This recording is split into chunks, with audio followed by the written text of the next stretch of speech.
The messages read, quote, "This fight is about the fundamental fairness and integrity of our election system. The nation is depending upon your continued resolve. Stay strong and keep fighting, Mr. President. And we need ammo. We need fraud examples. We need it this weekend." As we've been talking about tonight, those are just two of about 100 messages sent by Republican Senator Mike Lee of Utah and Republican Congressman Chip Roy of Texas to then White House Chief of Staff Mark Meadows shortly after the election. The texts were reported by CNN. NBC News has not independently verified those texts. The two lawmakers were encouraging Meadows to do everything he could to bolster the president's claims that the 2020 election was stolen. Find the proof. Find the ammo.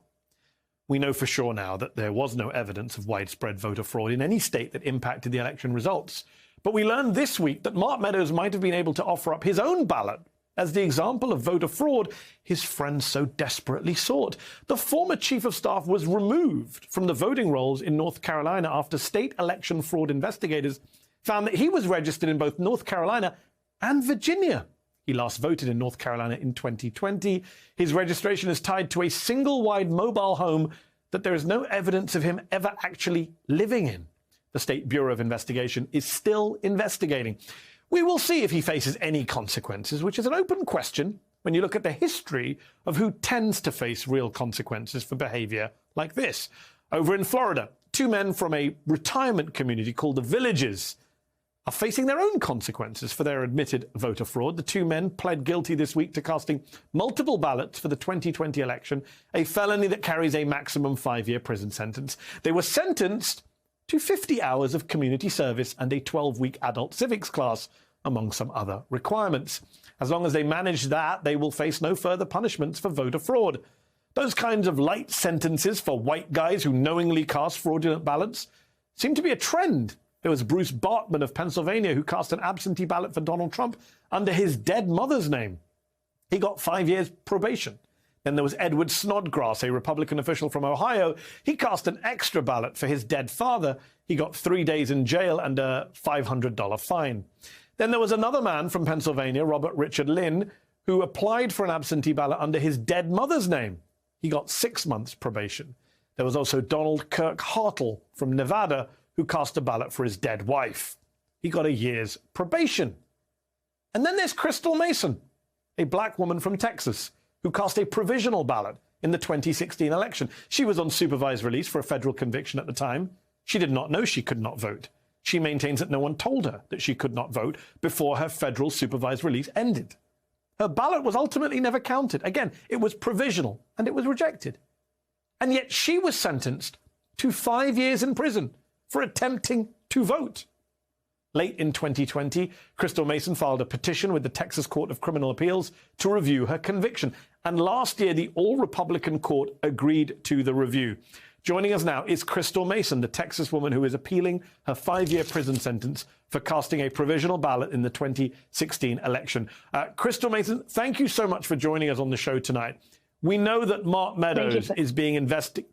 We know that Mark Meadows is being investigated for voter fraud, the former Trump White House chief of staff. I mentioned a bunch of other men who were investigated, charged, found guilty, pled guilty, and they didn't really get any prison time or prison sentences.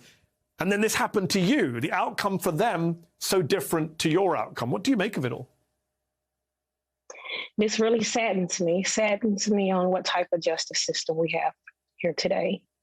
So obviously, it shows that I was pretty much target. And I'm now, 5 years later. Go ahead. No, I was just wondering if you think it's, I'm just going to ask the question straight up. Do you think it's because they're white men and you're a black woman? Of course, you can see plain as day that it's a different system. It's a different system.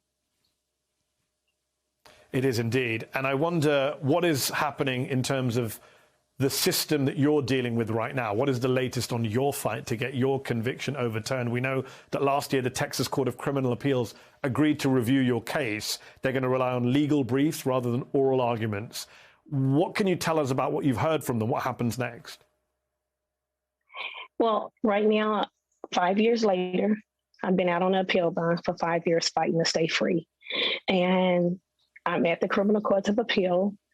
And just imagine waking up every Wednesday to see if you stay free or if you go to prison. It's overwhelming for me and my family. I think we lost you for a moment there, Crystal. Let me ask you this before we run out of time very quickly. Does it worry you that if someone can so easily make an innocent mistake at the polls as you did and be sent to jail for 5 years, while other people are deliberately carrying out fraud and nothing's happening to them, people like yourself, people who look like you, from backgrounds like yourself, who might be not be obviously Republican voters as some of these guys were that I mentioned, they're going to be intimidated into not voting. They're going to say, well, it's not worth the hassle to go out and vote. And maybe that's the goal of all this. That's exactly what it is. I feel like the goal is to scare the black and the brown away from the poll. And if you look at the cases, you can kind of see from little to no consequences at all on true, real voter fraud cases. And yet I filled out a provisional ballot that never counted. And I'm sentenced to 5 years for illegally voting, for never voting. Crystal Mason, we appreciate your time tonight. We wish you well with your appeal against your sentence for casting a provisional ballot in the 2016 election. Thank you for coming on the show tonight. Thank you.